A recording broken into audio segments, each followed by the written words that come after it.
Hello students, मैं doctor भावना ग्रोवर। हम environmental science के एमएससी फाइनल के टॉपिक इन्वायरमेंटल साइंस जो पेपर है आपका 8th बी, उसके सेकंड यूनिट के टॉपिक थर्मल पोल्यूशन के बारे में बात कर रहे हैं। लेक्चर की सीरीज़ के अंदर हम बात कर चुके हैं कि थर्मल पोल्यूशन क्या होता है और इसके होने के मेन सोर्सेज क्या हैं, जिन्हें हमने मेन दो कैटेगरीज यानी नेचुरल सोर्सेज और एंथ्रोपोजेनिक सोर्सेज के अंदर डिवाइड किया था। अब हम बात करने वाले हैं कि इस सोर्सेज के कारण होने वाले थर्मल पोल्यूशन के क्या इफेक्ट्स होते हैं। थर्मल पोल्यूशन के कारण जो नेचुरल वाटर बॉडीज होती हैं, उनके जो वाटर होता है उसके फिजिकल, केमिकल और बायोलॉजिकल तीनों प्रकार की जो उसकी प्रॉपर्टीज़ होती हैं उनके ऊपर बहुत ज़्यादा इम्पैक्ट पड़ता है। जैसे कि सबसे पहले हम बात करते हैं, सबसे पहला इफेक्ट है विघटित ऑक्सीजन में कमी। अब इसका मतलब क्या है? हम जानते हैं कि ऑक्सीजन के अंदर पानी में घुलने की क्षमता पाई जाती है और ऑक्सीजन के पानी में घुलने की यह क्षमता जो होती है पानी के टेम्परेचर के बढ़ने के साथ साथ कम होती जाती है। इसका मतलब क्या है कि पानी का टेम्परेचर जितना ज़्यादा होगा, डिजॉल्व ऑक्सीजन जो होगी पानी के अंदर वो उतनी ही कम होगी। और थर्मल पोल्यूशन से हम जानते ही हैं कि पानी का टेम्परेचर इंक्रीज होता है। तो जैसे जैसे जितना ज़्यादा थर्मल पोल्यूशन होता है यानी पानी का टेम्परेचर अपने नेचुरल रेंज जो लगभग 37 या 35 डिग्री या 30 डिग्री के आसपास होना चाहिए, उससे जैसे जैसे वो टेम्परेचर रेंज बढ़ती है वैसे वैसे पानी के अंदर घुली हुई ऑक्सीजन की मात्रा में कमी आती जाती है। और जो जलीय जीव होते हैं इसी घुली हुई ऑक्सीजन का ही इस्तेमाल करते हैं। जलीय जीव हम इंसानों या स्थलीय जीवों की तरह हवा में सांस नहीं लेते, वो पानी में घुली हुई ऑक्सीजन का ही इस्तेमाल करते हैं श्वसन के लिए। और जब पानी में घुली हुई ऑक्सीजन की मात्रा किन्हीं कारणों से कम हो जाती है, जैसे कि यहाँ पे वो कारण थर्मल पोल्यूशन है, तो ऐसे में वो जीव जो है वो ठीक से सांस नहीं ले पाते और अक्सर उनकी मृत्यु भी हो जाती है। जैसे फॉर एग्जांपल जल में अगर यानी पानी में अगर मछली को जिंदा रहना है तो कम से कम 6 ppm जो ऑक्सीजन है उसकी आवश्यकता होती है। लेकिन जैसे जैसे पानी का टेम्परेचर राइज होता है, डिजॉल्व ऑक्सीजन की मात्रा इस लेवल से या इस लिमिट से घटती जाती है। और जैसे जैसे मात्रा घटती जाती है जलीय जीवों का रहना जो है वो उतना ही मुश्किल होता जाता है। तो सबसे पहला जो इफेक्ट है थर्मल पोल्यूशन का वो क्या होता है कि जो डिजॉल्व ऑक्सीजन होती है उसकी मात्रा में कमी आ जाती है। दूसरा आता है पानी के गुणों में बदलाव। थर्मल पोल्यूशन सिर्फ टेम्परेचर ही राइज नहीं करता, पानी की बाकी प्रॉपर्टी यानी डिजॉल्विंग प्रॉपर्टीज जो है किसी चीज़ को घोलने की जो क्षमता है उसके अंदर भी परिवर्तन आता है। तो पानी का जो हाई टेम्परेचर होता है उसके कारण पानी की जो चिपचिपाहट कम होती है, तो वाष्प का दबाव जो है वो तेजी से बढ़ता जाता है। और साथ ही साथ पानी जो गैसों का घनत्व है, चिपचिपाहट है, घुलनशीलता में कमी है, इन सब के कारण जो सस्पेंडेड पार्टिकल्स होते हैं उनकी जो मूवमेंट है वो बढ़ जाती है, जिसके कारण जो एक्वेटिक एनिमल्स होते हैं उनकी जो फीडिंग बिहेवियर है उसके ऊपर नेगेटिव इम्पैक्ट पड़ता है। अब इसका मतलब क्या है? इसका मतलब ये है कि जब पानी का टेम्परेचर बढ़ता है तो उसके हमने पहले ही कहा कि उसकी फिजिकल और केमिकल प्रॉपर्टीज चेंज होती हैं। तो पानी की जो तरलता है, उसकी सघनता है, उसका घनत्व है, उसकी चिपचिपाहट है, ये सब जो चीज़ें हैं या उसकी घुलनशीलता है, ये सब चीज़ें जो हैं वो परिवर्तित होती हैं। और सबसे ज़्यादा इफेक्ट पड़ता है सस्पेंडेड पार्टिकल्स की मूवमेंट के ऊपर, यानी हाई टेम्परेचर के ऊपर जो सस्पेंडेड पार्टिकल्स होते हैं पानी के अंदर, लंबित कण होते हैं, उनकी जो गति होती है वो कई गुना बढ़ जाती है। क्योंकि एक्वेटिक एनिमल्स जो होते हैं वो इन्हीं सस्पेंडेड पार्टिकल्स के ऊपर डिपेंड करते हैं अपनी फीडिंग बिहेवियर के लिए या अपने फीडिंग के लिए, अपने फूड के लिए।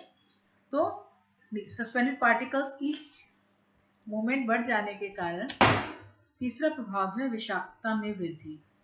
पानी का टेम्परेचर बढ़ने पर अगर उसमें पहले से ही कोई भी ऑर्गेनिक या इनऑर्गेनिक प्रकार नेचर का टॉक्सिक प्रेजेंट है तो उसकी टॉक्सिसिटी जो है वो और ज़्यादा इंक्रीज हो जाती है।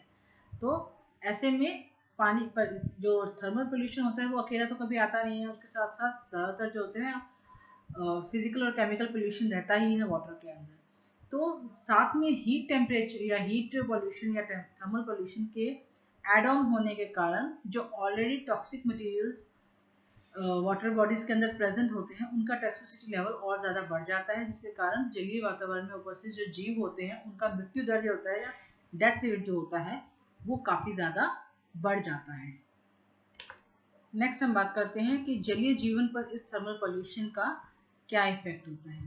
तो जैसे कि सबसे पहला है इसमें ऑक्सीजन की कमी। इसके बारे में हम पहले ही बात कर चुके हैं कि जैसे जैसे नेचुरल वाटर बॉडीज का थर्मल पोल्यूशन के कारण उसका बेसिक टेम्परेचर राइज करता है, टेम्परेचर बढ़ता है, वैसे वैसे डिजॉल्व ऑक्सीजन की जो मात्रा है उसके अंदर कमी आने लगती है और ऑक्सीजन की ये घटी हुई मात्रा जो होती है जल में उपस्थित जो जीव हैं उनके जीवन को नुकसान पहुंचाती है, यानी उनकी मृत्यु का कारण बनती है। तो थर्मल पोल्यूशन जितना ज़्यादा होगा, पानी के अंदर डिजॉल्व ऑक्सीजन की मात्रा उतनी ही कम होगी, और पानी में डिजॉल्व ऑक्सीजन की मात्रा जितनी कम होगी, जलीय जीवों का उसमें रहना उतना ही मुश्किल होगा, इवन उनकी मृत्यु भी हो सकती है। दूसरा आता है एंजाइम गतिविधियाँ। एंजाइम एक्टिविटी के बारे में हम लोग पहले भी पढ़ चुके हैं। हम जानते हैं कि एक लिमिट के अंदर टेम्परेचर बढ़ने से एंजाइम एक्टिविटीज जो हैं वो बढ़ती हैं। तो जब थर्मल पोल्यूशन होता है तो उस एक्वेटिक एनवायरनमेंट के अंदर जो एनिमल्स ऑलरेडी प्रेजेंट होते हैं उनके एंजाइम एक्टिविटी बढ़ती है, जिससे उनका जो मेटाबॉलिक रेट है वो बढ़ जाता है, और मेटाबॉलिक रेट बढ़ने से वो कम समय के अंदर ज़्यादा ही खाने लगते हैं। और अगर वो ज़्यादा खाते हैं तो इसके कारण क्या होता है कि फूड की कमी हो जाती है। तो जो बड़े जीव होते हैं वो तो खाना ढंग से खा पाते हैं, लेकिन जो छोटे या कमज़ोर जीव होते हैं उनके लिए जो भोजन है वो नहीं बच पाता है, जिसके कारण क्या होता है कि जो छोटे जीव होते हैं वो जल्दी खत्म हो जाते हैं। छोटे जीवों के खत्म होने से जो पूरा का पूरा जो फूड वेब होता है वो डिस्टर्ब हो जाता है, और उस फूड वेब के डिस्टर्ब होने से अल्टीमेटली जो पूरा वहाँ का जो इकोसिस्टम है या फिर जो एनिमल प्रेजेंट है धीरे धीरे वो सभी के सभी खत्म होने लगते हैं। नेक्स्ट आता है कि बड़े हुए जो मेटाबॉलिक रेट होता है उसके कारण अक्सर क्या होता है जो फिशेस होती हैं वो अपना घर भी छोड़ देती हैं, यानी अगर उनको वहाँ का एनवायरनमेंट सूट नहीं करता है, टेम्परेचर सूट नहीं करता है, तो वो उस जगह को छोड़ के चली जाती हैं। तो ऐसे करने से भी जो उस पर्टिकुलर एरिया की जो बायोलॉजिकल डाइवर्सिटी होती है वो नेगेटिवली इम्पैक्ट होती है, तो पूरा का पूरा जो फूड वेब है वो डिस्टर्ब हो जाता है। नेक्स्ट आता है ठंडे पानी की कमी। अब कुछ जीव जो होते हैं वो केवल ठंडे पानी में ही रह सकते हैं, बड़े को टेम्परेचर में बिल्कुल नहीं रह सकते हैं। तो ठंडा पानी का खत्म होने से जो आसपास के रिसोर्सेज हैं या आसपास जो लोग भी रहते हैं या इवन जो टेरेस्ट्रियल एनिमल्स भी हैं जो पानी पीने के पानी के लिए उस रिसोर्स के ऊपर डिपेंडेंट है, वो भी उस पानी को नहीं पी पाते हैं। क्योंकि कई बार जैसे थर्मल पावर प्लांट्स होते हैं या न्यूक्लियर रिएक्टर्स होते हैं, उनके कारण जो नेचुरल वाटर बॉडीज होती हैं उनका जो टेम्परेचर है वो नियर अबाउट बॉइलिंग टेम्परेचर पहुंच जाता है, यानी उबलने के लगभग आ जाता है। तो इतना गर्म पानी जो होता है वो एक्वाटिक लाइफ को तो ख़त्म करता ही करता है, साथ साथ जो टेरेस्ट्रियल एनिमल्स आसपास प्रेजेंट होते हैं या जो प्लांट्स प्रेजेंट होते हैं उनको भी नेगेटिवली इम्पैक्ट करता है, क्योंकि इतना गर्म पानी जो है वो पीने के लायक नहीं होता है। तो ऐसे में जो एक्वाटिक लाइफ है साथ साथ टेरेस्ट्रियल लाइफ जो है वो नेगेटिवली इम्पैक्ट होती है।